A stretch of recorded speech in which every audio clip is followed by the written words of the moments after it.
প্রিয় দর্শক, প্রীতি এবং শুভেচ্ছা নিন। সাজ্জাদ কাদির এই মুহূর্তে আপনাদের সামনে কথা বলতে এসেছি। সেনাবাহিনীর দীর্ঘ বৈঠকে কি সিদ্ধান্ত হলো, এই প্রসঙ্গটি নিয়ে কথা বলবো। দর্শক, এই গত দুদিন যাবৎ আপনাদের জানিয়ে আসছি যে সেনাবাহিনী, শুধু সেনাবাহিনী বললে ভুল হবে, সশস্ত্র বাহিনী, 3 বাহিনীর গত শুক্রবার থেকে বিভিন্ন পর্যায়ে দফায় দফায় বৈঠক অনুষ্ঠিত হয়েছে। আগের ভিডিওগুলোতেও আমি একাধিকবার সম্ভবত বিষয়গুলো জানিয়েছি। এবার ভারতের প্রভাবশালী নাম্বার 1 বাংলা দৈনিক আনন্দবাজারও এই সংবাদটি দিল। আপনারা বাংলাদেশের কোনো সংবাদ মাধ্যমে এসব সংবাদ পাবেন না, বিদেশি গণমাধ্যম নির্ভর ছাড়া কোনো উপায় নেই। আনন্দবাজার আজকে একটি সংবাদ দিয়েছে, সেটি হচ্ছে সেখানেও এই এমন বৈঠকের কথা বলেছে। আমি গতকালকের ভিডিওতে ইঙ্গিত দিয়েছিলাম যে রোববারও একটি বৈঠক আছে এবং রোববার দুপুরে সব জিওসি, সব এরিয়া কমান্ডারদের নিয়ে বাংলাদেশের যে 10টি সেনাবাহিনীর এরিয়া আছে সেই এরিয়া কমান্ডারদের নিয়ে বৈঠক অনুষ্ঠিত হয়েছে। এবং শুধু তাই নয়, এই বৈঠকে বিমান বাহিনী, নৌবাহিনী প্রধান অর্থাৎ পুরো সশস্ত্র বাহিনী একযোগে অংশগ্রহণ করেছে। এবং এই বৈঠকে একটি জিনিস উঠে এসছে যে জেনারেল ওয়াকারুজ্জামানের নেতৃত্বে সেনাবাহিনী, শুধু সেনাবাহিনী নয়, পুরো সশস্ত্র বাহিনী ঐক্যবদ্ধ।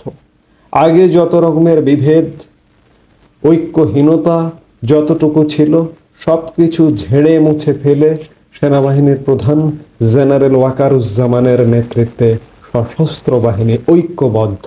আর একবার এই বৈঠকে দৃঢ় মতামত ব্যক্ত করেছেন ঊর্ধ্বতন জেনারেলরা। আনন্দবাজারের খবরে বলা হচ্ছে, সেনাবাহিনীর বিরুদ্ধে ছাত্র নেতারা আওয়ামী লীগের দালালি করার অভিযোগ তোলার পরে রবিবার দুপুরে দীর্ঘ বৈঠক করল বাংলাদেশ সেনাবাহিনী। সূত্রের খবর, ছাত্র নেতার ওই অভিযোগ এবং তারপরে বিভিন্ন দল ও সংগঠন যেভাবে সেনাবাহিনীর বিরুদ্ধে সরব হয়েছে তাতে সেনাদের সব মহলই বিরক্ত ও ক্ষুব্ধ। আমি গতকালকের ভিডিওতেও কথা বলেছিলাম, একদম সৈনিক থেকে শুরু করে সর্বস্তর, নতুন যে 2nd লেফটেন্যান্ট চাকরিতে যোগদান করেছেন তিনি থেকে শুরু করে শীর্ষ জেনারেল পর্যন্ত, লেফটেন্যান্ট জেনারেল পর্যন্ত বিরক্ত, সংক্ষুব্ধ। তারা শুধু বলছে আমাদের নির্দেশ দিন, আমরা মাঠে নামি। এই অবস্থা বিরাজ করছে। আনন্দবাজারও সেই খবরই দিল।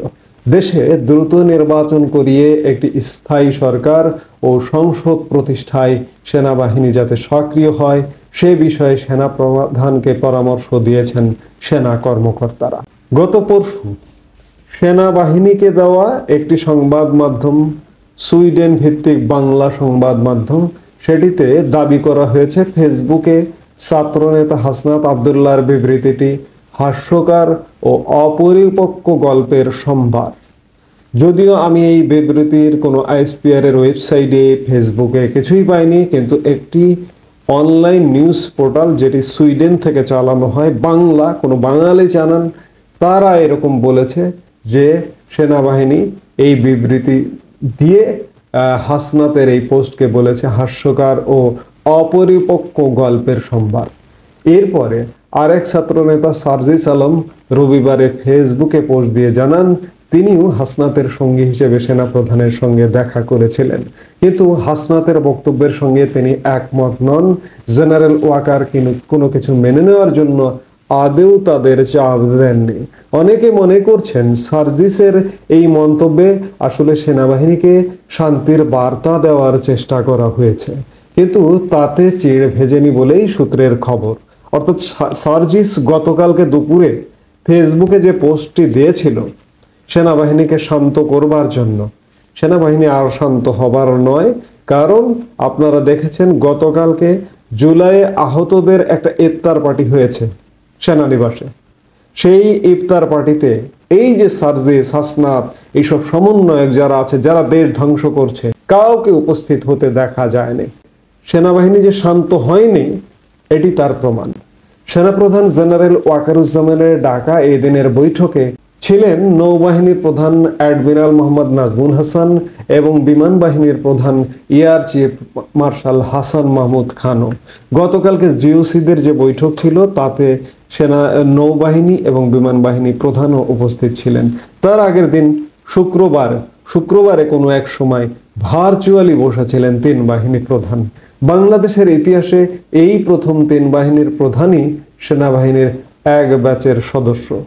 তারা যে এক ব্যাচের সদস্য, খানিকটা বন্ধু মতো, এটিও আনন্দবাজার খবরে বলেছে। সূত্রের খবর, এই বৈঠকে অনেক সেনা কর্মকর্তায় ভাবমূর্তি রক্ষায় দ্রুত ব্যবস্থা গ্রহণের কথা বলেন।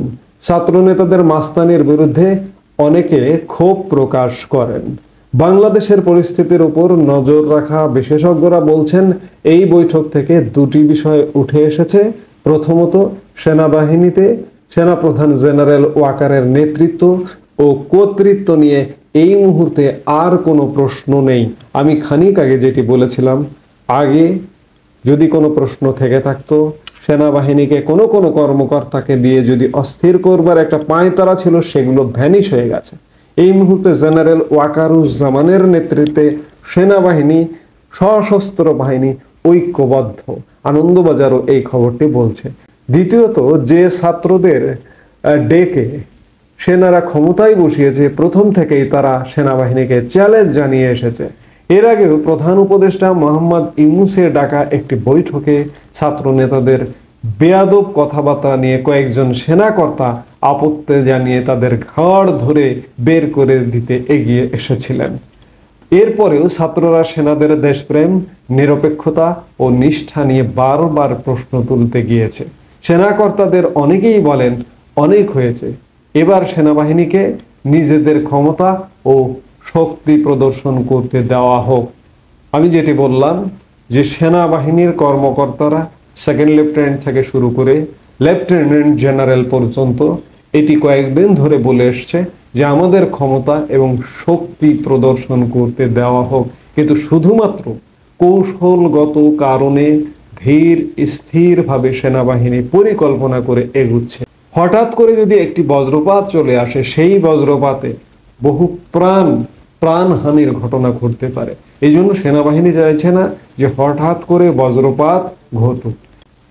রোববার জিওসিদের বৈঠকের পরে সন্ধ্যায় জুলাই আন্দোলনে আহতদের সম্মানে, এটি পূর্ব নির্ধারিত ছিল, একটি ইফতার পার্টিতে অংশগ্রহণ করেন সেনাপ্রধান এবং সেখানে ঊর্ধ্বতন জেনারেলরা, প্রায় সব লেফটেন্যান্ট জেনারেল এবং মেজর জেনারেল এবং অন্যান্য ব্রিগেডিয়ার জেনারেল, অন্যান্য যারা ঊর্ধ্বতন কর্মকর্তা ছিলেন, তারাও এই ইফতার পার্টিতে অংশ নিয়েছিলেন। সেখানে সেনাপ্রধান বক্তৃতায় বলেন, আপনারা জাতির কৃতি সন্তান, আপনারা এ দেশ ও জাতির জন্য অনেক কিছু ত্যাগ করেছেন। আমি আপনাদের অভিনন্দন জানাচ্ছি, আপনাদের প্রতি কৃতজ্ঞতা জানাচ্ছি। তবে তিনি প্রধান উপদেষ্টার একবারও নাম উল্লেখ করেননি তার বক্তব্যে। অনেকে সেটাকে গুরুত্বপূর্ণ বলে মনে করছেন। আরেকটি বিষয় যে এই যে কোনো ধরনের রাষ্ট্রীয় অনুষ্ঠান, সেটি সামরিক বা বেসামরিক, জুলাই নিয়ে যত রকমের অনুষ্ঠান, সেখানে জুলাই স্মৃতি ফাউন্ডেশনের নেতারা, এই যে সমন্বয়করা ইত্যাদি, এরা উপস্থিত থাকে। কিন্তু গতকালকের ইফতার পার্টিতে কাউকে উপস্থিত দেখা যায়নি।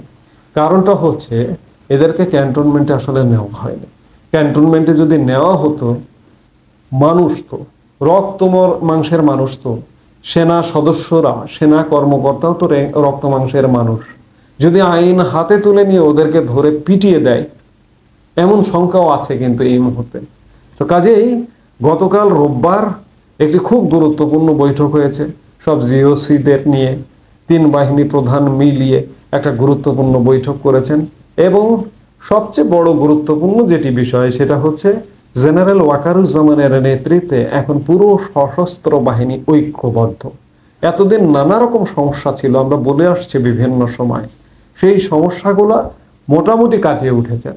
এখন চাইলে সেনাপ্রধান জেনারেল ওয়াকারুজ্জামান সে কোনো পদক্ষেপে যেতে পারবেন বলে আমাদের বিভিন্ন সূত্রের খবর থেকে যেটি জানা যাচ্ছে, এবং এই যে আনন্দবাজারও সেটিই বলেছে যে জেনারেল ওয়াকারের নেতৃত্বে এখন সশস্ত্র বাহিনী ঐক্যবদ্ধ।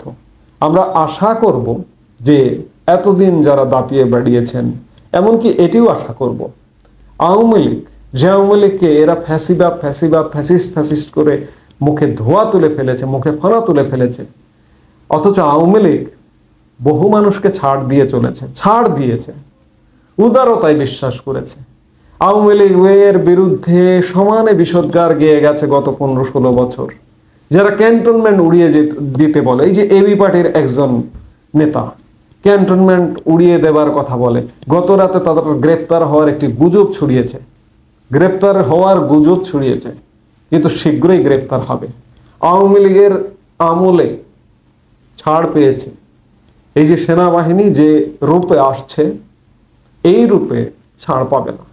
যারা আওয়ামী লীগের আমলে বিষোদ্গার করেছে, দেশের বিরুদ্ধে ষড়যন্ত্র করেছে, আমরা আশা করছি আগামী দিনগুলোতে, সামনের দিনগুলোতে পরিস্থিতিটা যখন তৈরি হবে, এদের অনেকে অ্যারেস্ট হয়ে যাবে, এটি মোটামুটি নিশ্চিত।